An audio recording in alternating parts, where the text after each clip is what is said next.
Good evening. We are so glad to have you back with us, and we have an exciting show for you this evening. I'm Tom Waters, your host, and I have excellent guests that are going to be telling you a lot about a lot of things. My first guest, of course, is going to be Chief Scott Lewis. He's the fire chief for the town of Pahrump, and he's also the director of emergency management for Nye County. So here's a gentleman that has so much information that you need to hear. So I'm going to ask that you have your pen, paper, and everything else to take notes, because you're going to have, I know you're going to want to call him and follow up on some of the things that we talk about. Chief, I'm just so glad to have you back. Dr. Waters, it's such a pleasure to be here with you. Well, you know, we were talking before we went on air, and that's the fact that you have been on my show 6 times. This is the 7th time. That's amazing. And we have so much information that you've given all the viewers in Nye County and Clark County, and you're telling them a lot of information. I just hope they're taking it to heart. Yeah, I do too, because it's a lot of valuable information, not just because it comes from me, but it's usually based on a safety platform.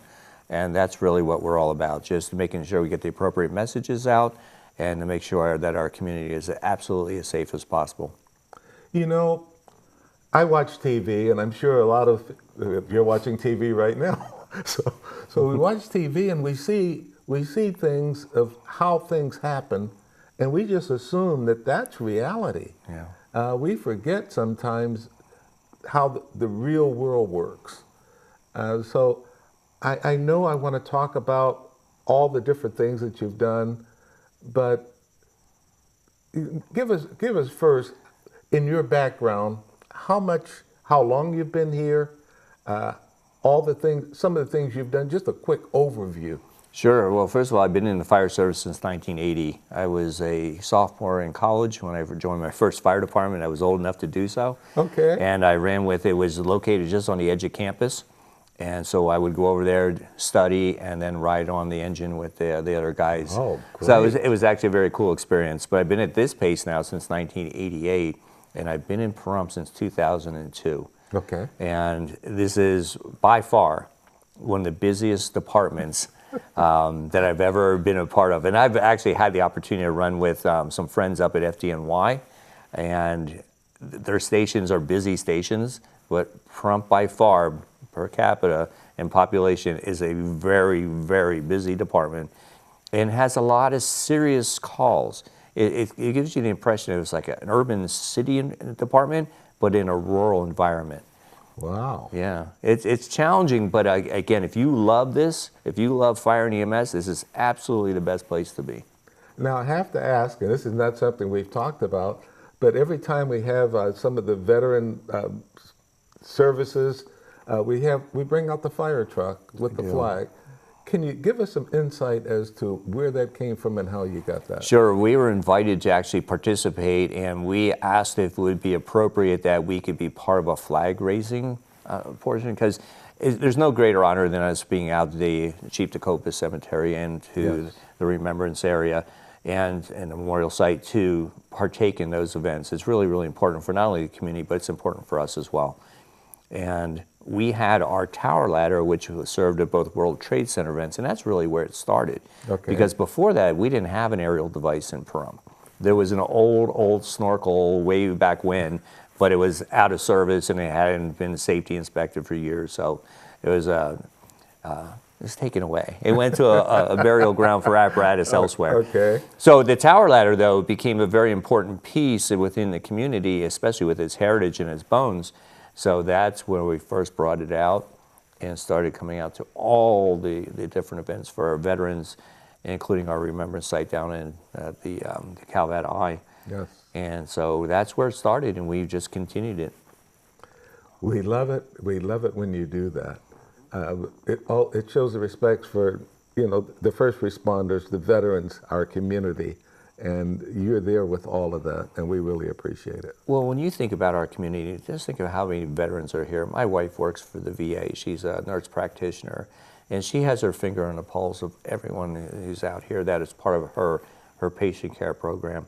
And it's amazing the dynamics and the number of veterans that are in not only Pahrump, but Nye County. And it makes us very, very special that way. Yes. Now I have to get to, as I mentioned earlier, we watch TV and we see somebody down 911 and instantly medic shows up or a fire truck shows up and everything is handled and it's easy. Yeah, tell us how it really works. Yeah, unfortunately it doesn't work that way. We always enjoy watching the commercial where someone pushes a button and the firefighters are racing at top speed on foot to get in the apparatus, and the apparatus doesn't even stop to make sure the traffic's not coming. It just roars out onto the street.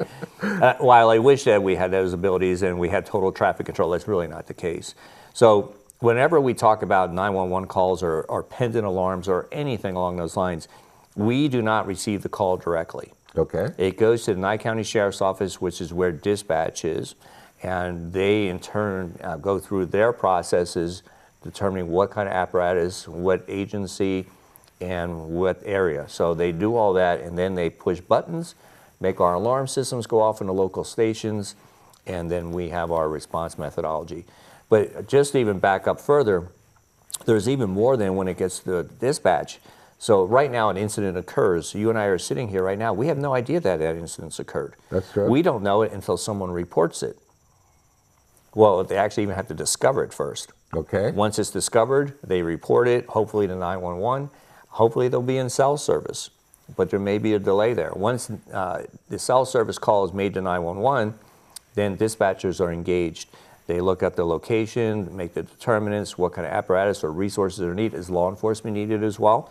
Then they'll push the buttons, the bells will go off, and then we go into what's called a reaction time. How much time does that take? It could be varying. It depends how long or how quickly those steps can be accomplished. We've had instances where there's been one vehicle rollovers out in the most remote areas of our county that nobody discovers it for hours. So you're already hours behind the 8 ball, just even someone discovering it. And then they may not have cell service. So they may have to drive to get to the point where they get some bars on their phone to make the call. And we don't think about those things. No, and it's a part of our reality within the county. And in the most remote areas of our county, then you have the reaction time was for a volunteer system is them getting the call, responding from their homes, getting to the fire station, accumulating enough people for the response, and then they have to drive whatever that distance is. So in our most remote areas, it could be close to an hour drive in the northern end, in the very remote areas. Give us an idea of what area you're really talking about. When we talk about the more remote areas, like on the 318, which is going up towards Ely and Elko, Okay. very remote areas, there's not a lot of population, so there's not a lot of resource requirements up there. But we will get those accidents up there. We'll get another medical emergency. Someone has a cardiac or is having a heart attack or a respiratory, maybe a seizure. It takes a while to get those resources, not only from our perspective, but from law enforcement. You may have to have a deputy responding from Tonopah, which could be an hour, hour and a half to get out there. Wow. We're fortunate here. We don't have those issues. Our issues here are the reaction time is very good. It's usually within a minute, 2 minutes tops to get out on the street. Okay. But we're accumulating more traffic on our roads. Depending on the weather, if we had the accumulated water we had several weeks ago, it takes longer for our bigger apparatus to get there. If there's construction, or maybe there's even another accident on the way that we have to go around.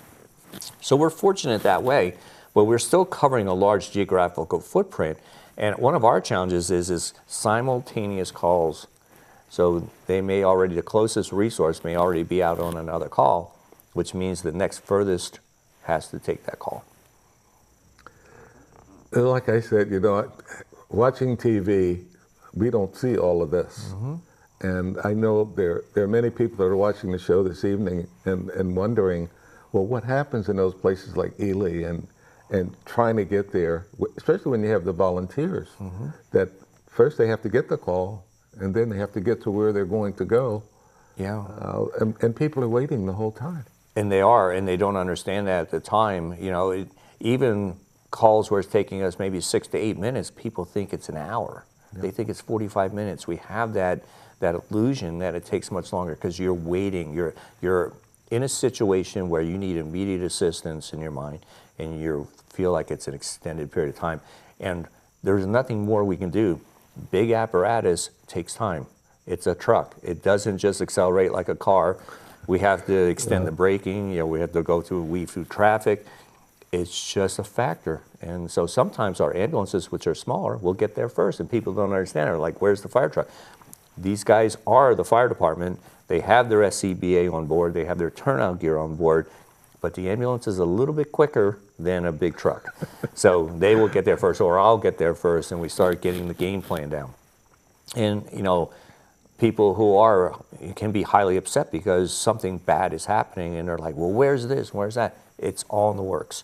We've talked to them, they have their plan, everything's done mostly by radio, and sometimes by cell phone with the captain, but we'll have that game plan, so when they get on location, they simply enact the plan versus create the plan.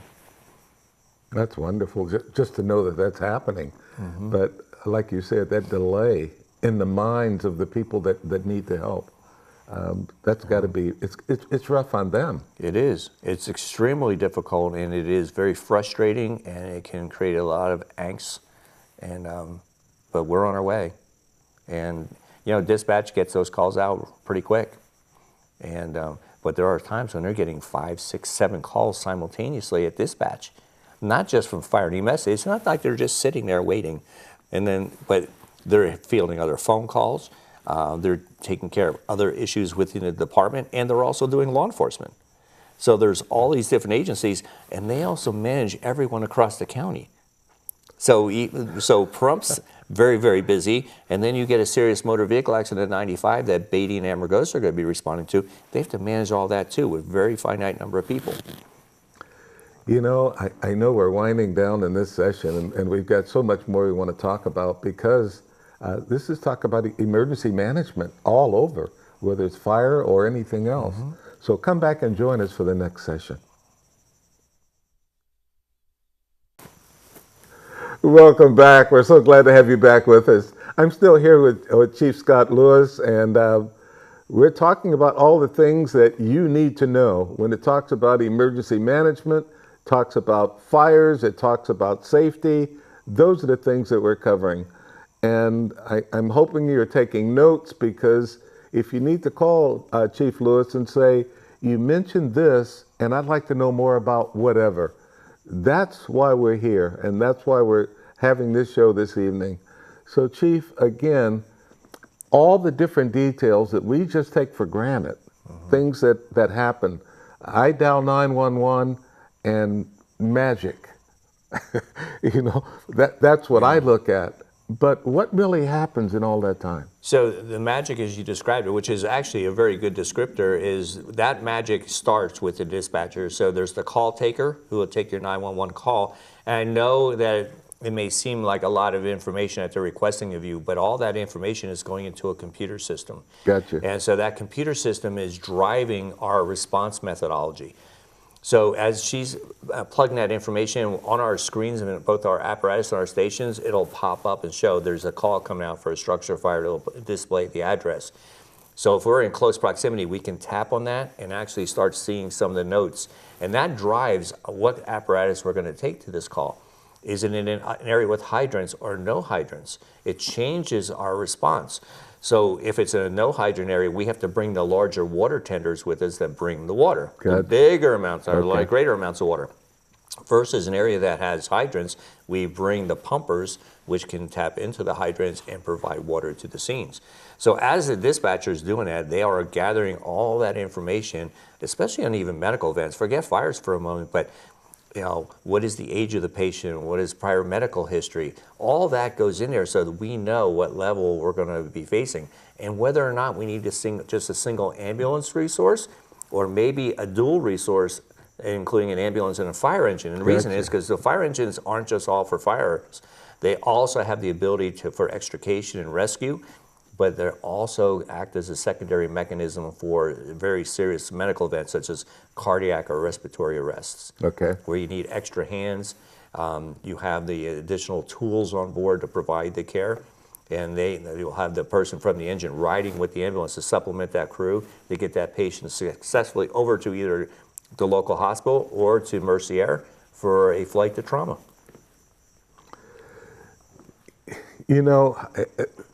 I know I use the word magic because you guys make the magic happen, but it's just the idea that we dial 911 and we're expecting everything to be done.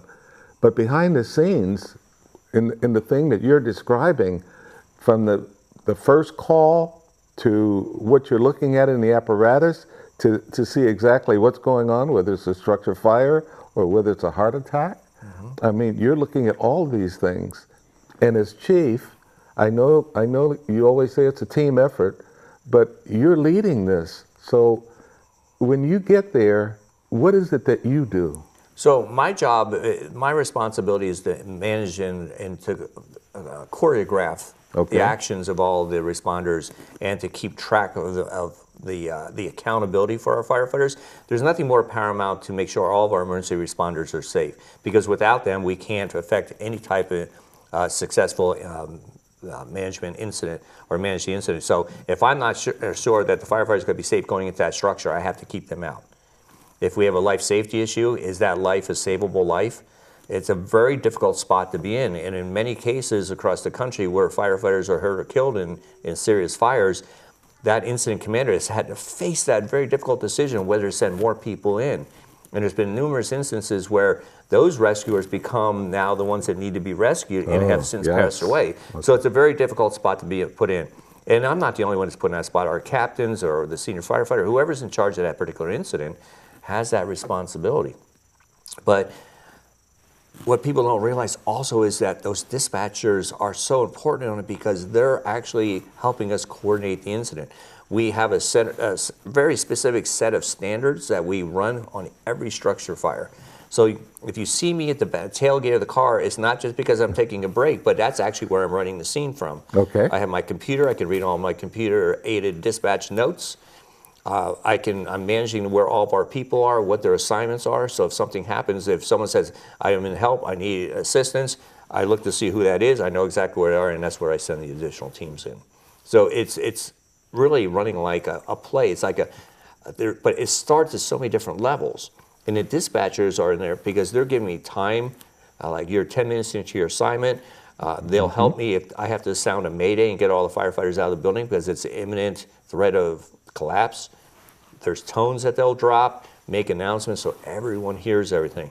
But even when we're going to a scene, we're evaluating, do we need mercy air? Do we need additional apparatus? Where do we want our law enforcement deployed? How are we going to start managing this? Where's the command post going to be? All that is happening while we're still on the way to the call. It's not simply we're just driving there and then once we get there, but it's very important once we do get there to do our scene size up. What do we actually have versus what was reported to us? What is reality versus perception? And the reality drives our actions.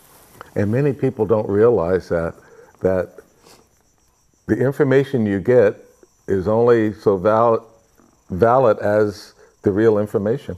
And like you say, reality, you get to a scene and find out it's not exactly what was reported. Yeah, we'll often have someone, especially at night, when they see flames, they'll report a structure fire or they'll report a large brush fire. And really what it is an unauthorized controlled burn. So someone is out there thinking of, and I'm not sure why, but they think in the cloak of darkness, nobody's going to see those flames. Yeah, so somebody won't see those and report those. So they'll see flames that are possibly up over the roof surface, but from their perception, it looks like the roof's on fire. So they'll page out as a structure. It's a good thing that they say that a fire. Here's the bad side. We empty the houses as a structure response, so everyone's coming. Now a lot of our resources are out of position, so if there is a real emergency that occurs in their local, they have to backtrack. So it's a very fine line between accurate reporting, the reality, the perception, and resource deployment. That could be the worst thing ever, to have resources go somewhere and be not needed when they're needed someplace else. And the law enforcement runs into it just as much. They'll get called for gunshots, and it was fireworks. But under the gunshots, they are taking that very seriously. They'll stage an ambulance and possibly even an engine, because if there is an active shooter or there was gunshots fired, we want to make sure that they get immediate attention and care. But if it was, then found out to be fireworks, then everybody's out of place. Wow. Yeah. information driven. I just wonder how many people that are watching this show this evening are thinking, wow, I didn't think about all of that. I didn't think about all the complications that we could run into, whether it's police or fire. You never know until you actually get there. In a lot of calls, we'll get a complaint call and it'll come in and say, your ambulance ran a traffic light because there was a stack and they put their lights and sirens on and went through this intersection, and as soon as they got to another mile down, they turned them off. So there's an assumption that they were just trying to get through the traffic light, and that's not it at all. They were actually assigned to a call.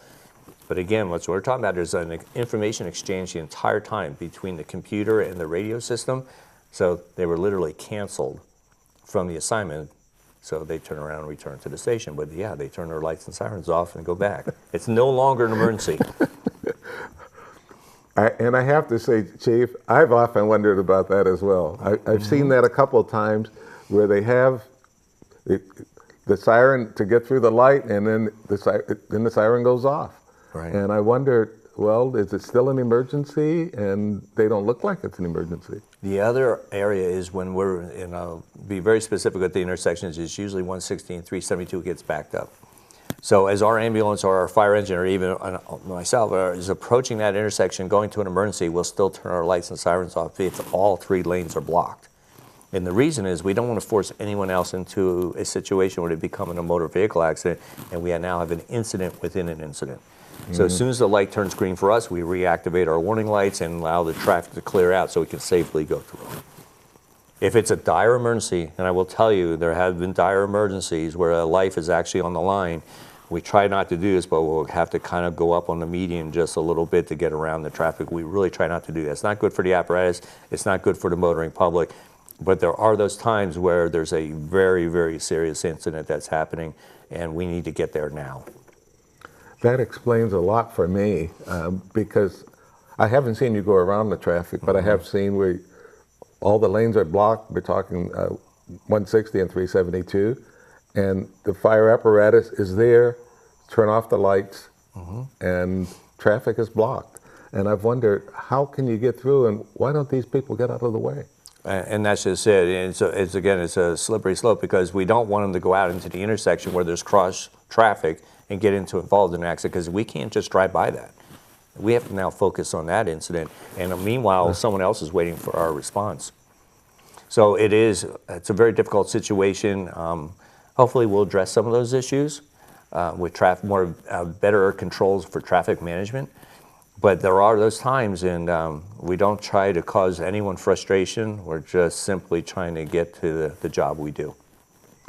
You have a tough job. I'm going to say all firefighters, and as well as the police. You've got tough jobs out there because you're taking care of us.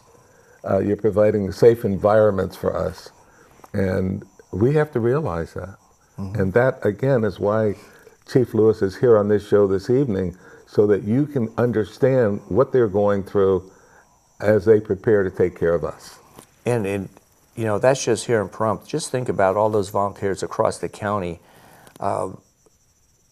Whenever there's an emergency, they drop whatever they're doing. It could be their family dinner, their birthday dinner. It could be a holiday. It doesn't matter. They're dropping it to come respond to your emergency.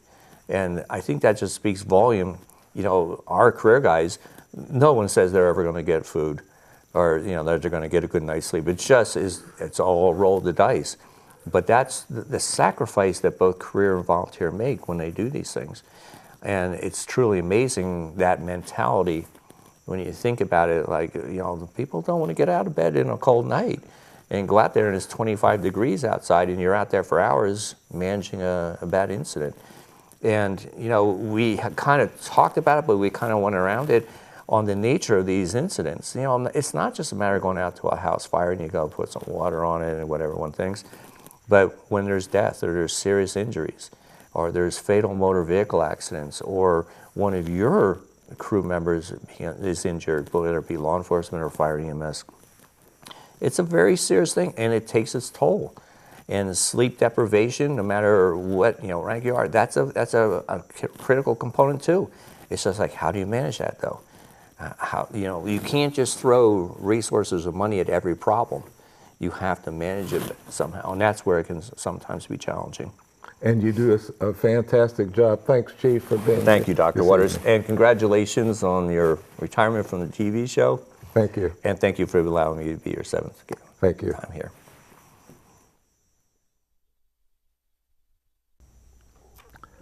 Welcome back. We're so glad to have you back with us. And I have a new guest that's going to be on. This is Professor Laura Debbingham. And we're going to talk about everything that she does as well, because it ties into everything that you need to know about autism, social work, and all the things with Great Basin College. Okay, I'm ready. So Laura, it's so good to have you back with us. You too. I want to say too, and I did mention this to you, you've been on my show 3 times before. Really? Yes, okay, 3 times so before. this is my This fourth? is the 4th time. Wow, And time flies. I'm just so glad to have you back as a guest. Well, I love being on your show. Well, it's so informative, and the viewing audience in Nye County and Clark County really need to hear this, because it's just important.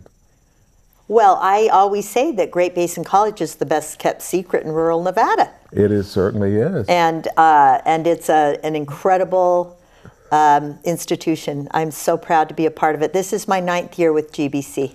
Wow. Yeah. Now, I want to say something else, because there are a lot of people that think about Great Basin College as a community college. And community college, by its name, will award 2-year degrees, associate degrees. Great Basin College is not in that category because they issue 4-year degrees. So it's not a community college in that source. They're a community college in the fact that they are in the community. Exactly, and we do have 4-year degrees. The social work degree is actually a 3+1 program. Yes. And so it is the only degree program currently that you get a university degree. After you've done 3 years with Great Basin College, you do your last year at UNR. Okay. And yeah, it's a fabulous program.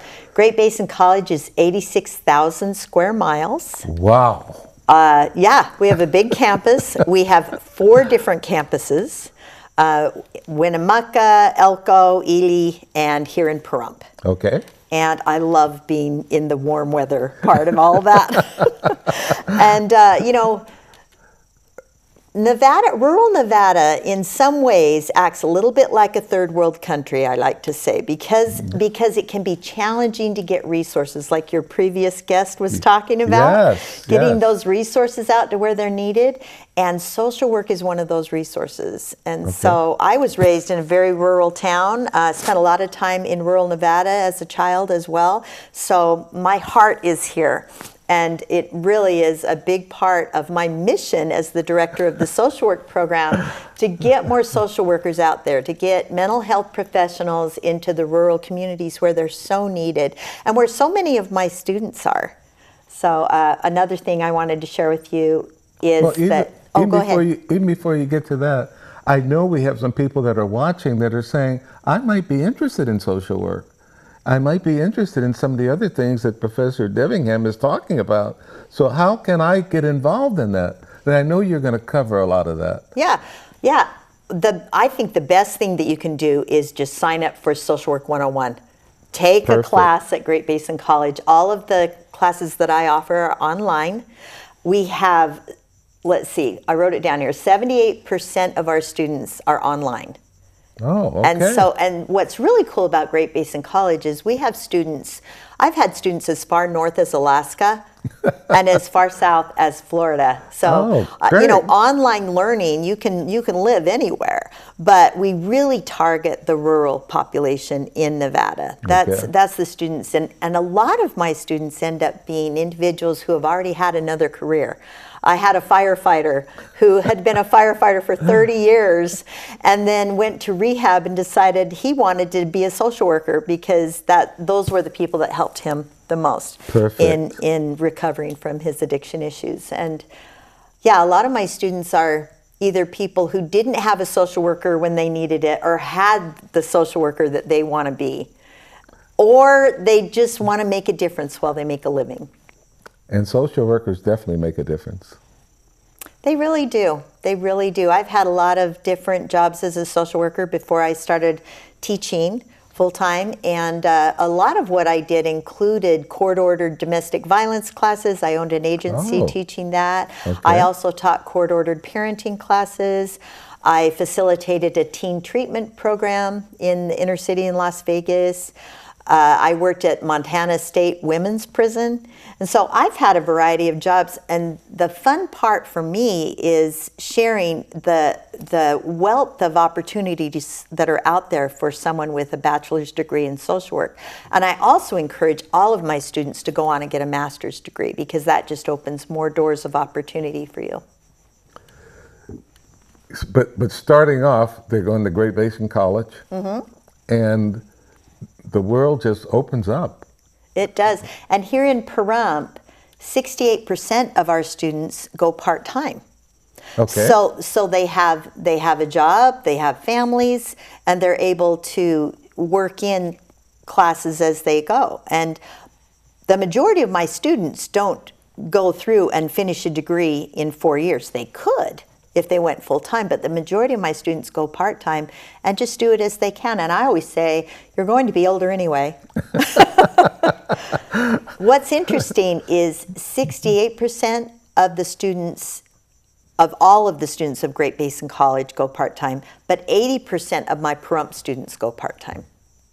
Wow, that's something I didn't know. Yeah, yeah. We have, we have busy people here in Nye County. They've got a lot on their plates. And they're still trying to improve themselves and their community. Absolutely, absolutely. We have a lot of fun in the social work classes too. My students teach me. They teach me a whole lot more than I teach them.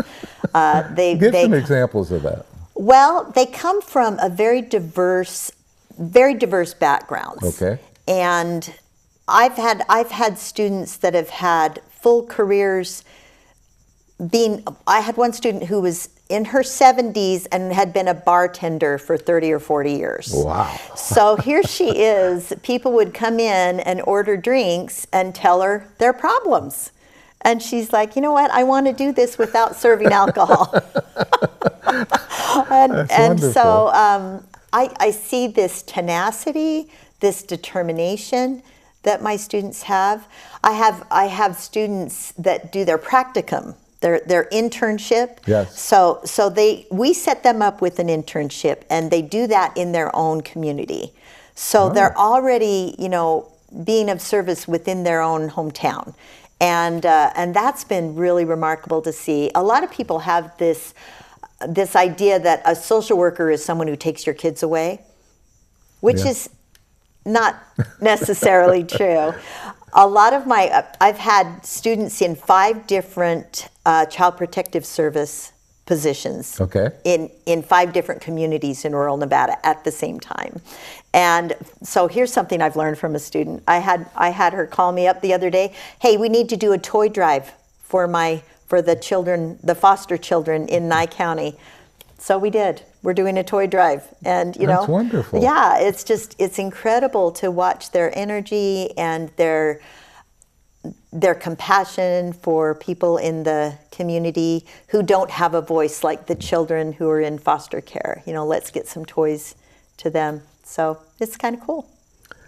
I hear so often in our community where people are doing toy drives and doing things because we're coming up on the holidays. Right. And coming up on holidays, there are going to be some kids out there that are going to be deprived and just not receiving anything. To have people that are looking out for all those kids, I think is just wonderful.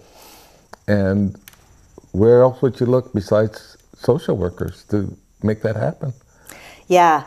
A lot of my students really want to work with children, and that's kind of their dream.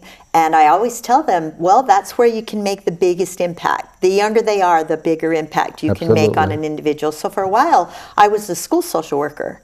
And a lot of my students have that dream. And there's such a need in Nevada for school social workers, and it can be an incredible career too. In just having you here and talk about all the things that Great Basin College can offer, There's so many other things. And I know, social work is what we're talking about tonight. I know you're going to also talk about some autism and other things in that area. But it's just the fact that Great Basin College is here. We have, when we think about college courses, we think about the cost. So I know that I still carry an ID card for UNLV for graduate school, but that's for graduate school. Beneath that, I wish I had known about Great Basin College to take some of those courses that I would have needed undergraduate. Right, and the cost is pretty reasonable. Absolutely. For college, and we have the highest graduation rate in NSHE, which is the Nevada System of Higher Education. Okay. So, and I think part of that has to do with the cost. Another aspect of it is the scholarship opportunities we have available.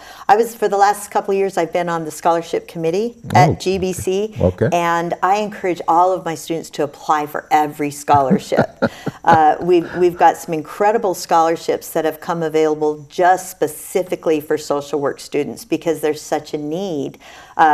I think the one you're looking at right now, the Social Work Workforce Development Scholarship, is a new scholarship that just has come available.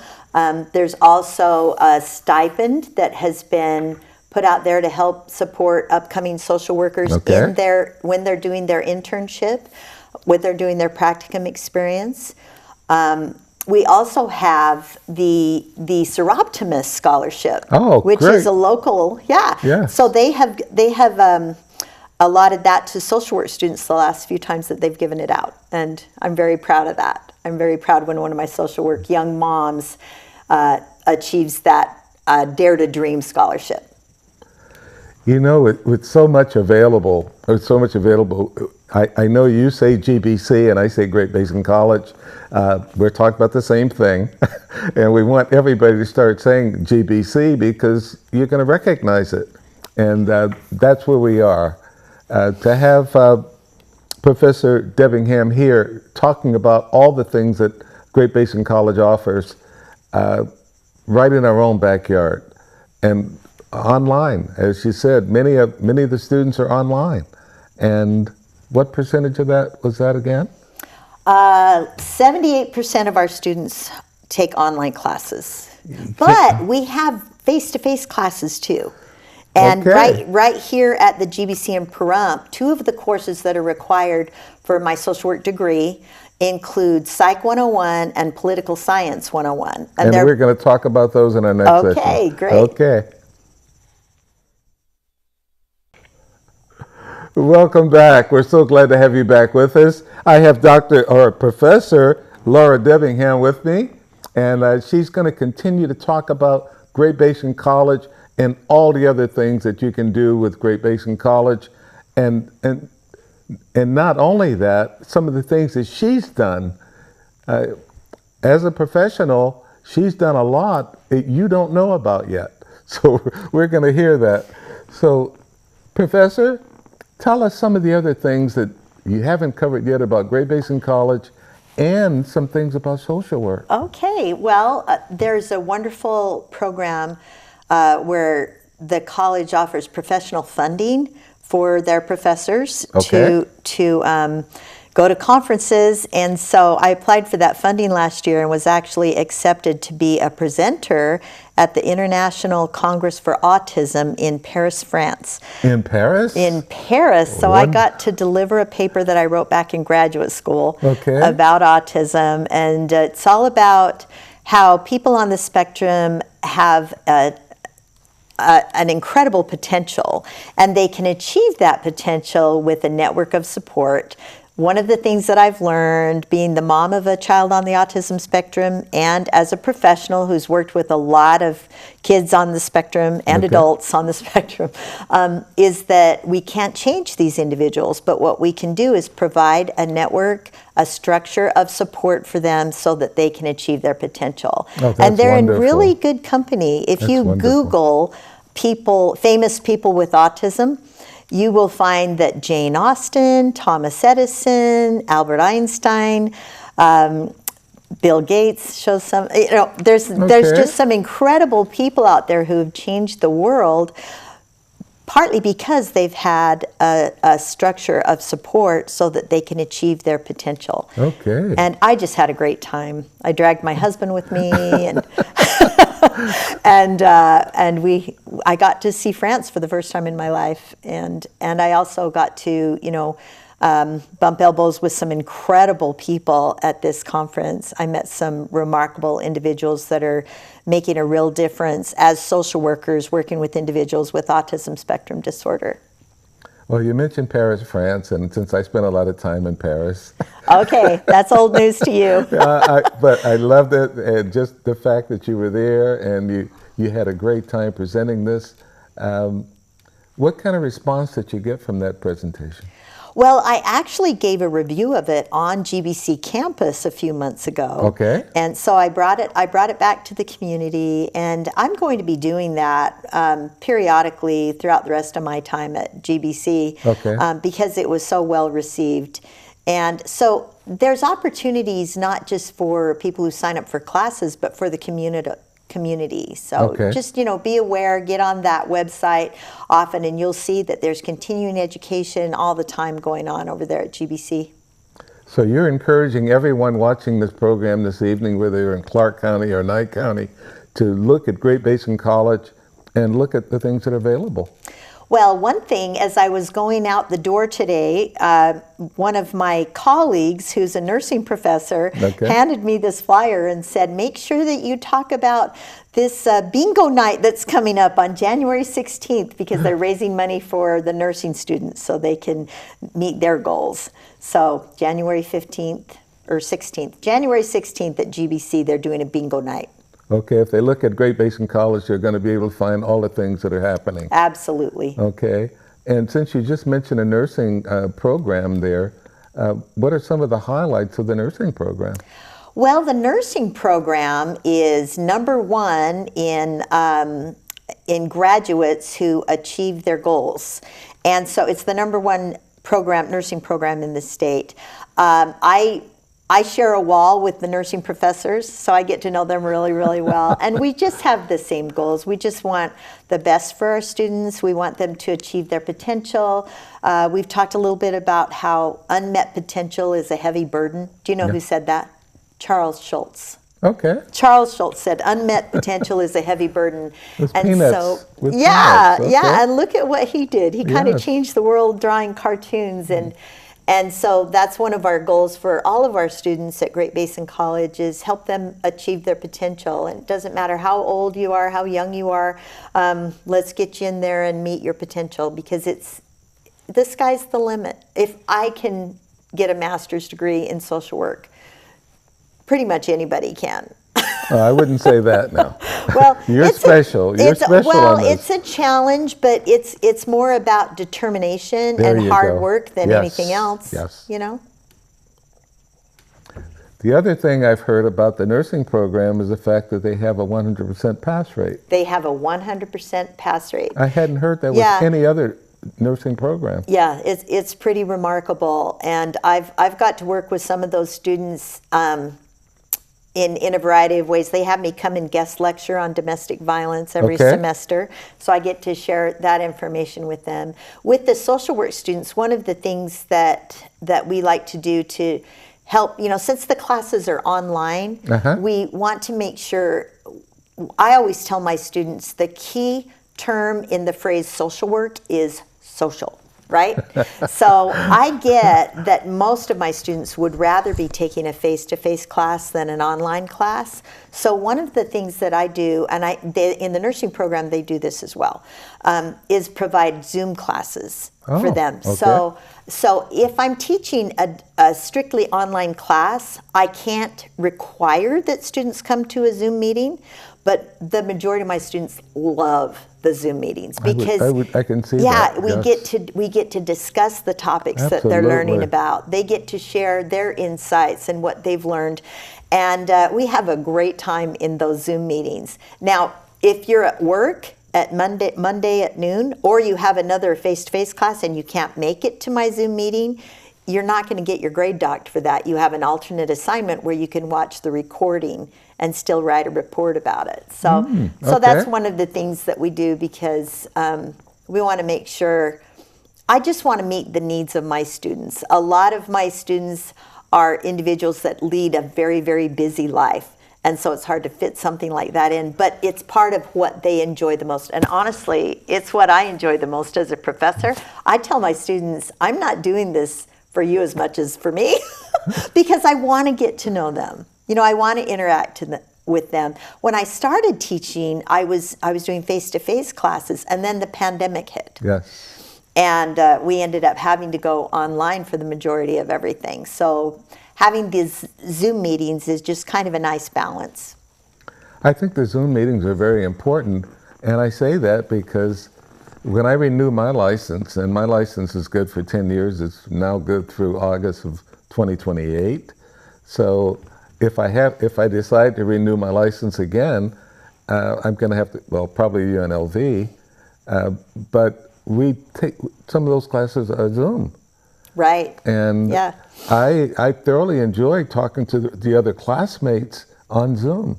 So I think it should be mandatory. I do too. I really do. Well, especially for social work. We're social people. Absolutely.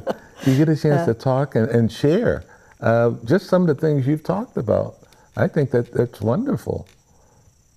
Yeah. We have a good time. One of my favorite classes to teach is my global social work class. Tell us about that. Well, I've had the opportunity to travel quite a bit. I've been, like I said, I went to Paris for the first time. Yes. I've got to do Italy, some third world countries. I went to Egypt and Cairo. Okay. And as a child, I lived in Guatemala. And so part of what I bring into that global social work class is my own lived experience. Okay. And one of the things that I've started doing with my Zoom classes is bringing guest presenters in. And a lot of the time I will try to get local people from rural Nevada who are licensed clinical social workers, so they can kind of be a standard and tell their story, what it took for them to get to that professional position. And I have I have a couple of social work colleagues who have told me to be sure to tell my students that they make over $100,000 a year as social workers. Wow. Which is, you know, a lot of people think social work means a vow of poverty. But if you understand business and if you're really good at what you do, then you can make a decent living while you make a difference. Making a difference, I think, is priority one. The rest of it is going to follow, like you say. Absolutely. And in my global social work class, I have learned so much about how privileged we are to live in a first world country, how much privilege we have. And one of those privileges is higher education. A lot of my students, when they take that global social work class, they might not have had the opportunity to travel a lot, but through the stories that we tell about goings-ons in third world countries, they're able to learn and grow and better understand their own environment. And that's the whole goal of that course, is to bring back to the individual who is the mental health professional the fact that we can learn from third world countries and how they're surviving and how they've overcome. We can apply those principles to social work practice here in Nye County or in Elko or wherever. Now, how do the students find this, the global thing that you're talking about? The global social work class? Yes. Well, it is Social Work 351. Okay. But I recommend that you start with Social Work 101. 101, want to start at the beginning. Right, and classes start in January. I teach Social Work 101 every semester, both fall and spring semester. Spring semester starts in January, and so you can call the campus or you can contact me via my email, and I can give you all the information on how to sign up for classes. That is wonderful. This is the information, and this is why we want to be here this evening, to give you this information so Professor Devingham can have more students that are looking forward to advancing their education. And like she said, start with Social Work 101, and the world it just opens up for you. Absolutely. And the other courses that students take, like I said, there's classes that are offered face-to-face that are required for the social work program. Those can be a lot of fun too. Okay. We're looking forward to you making the calls. Professor Debbingham has given you so much information to get you started, or if you've already started, to get you advanced into so many other areas. But Great Basin College is there. Look at the website, look at the information she's provided, and we know you're going to be happy with what you find out. Professor, I just want to thank you again for being on my show. I am so happy to have you here. Thank you, Dr. Waters. It's always a pleasure. Have a good night. You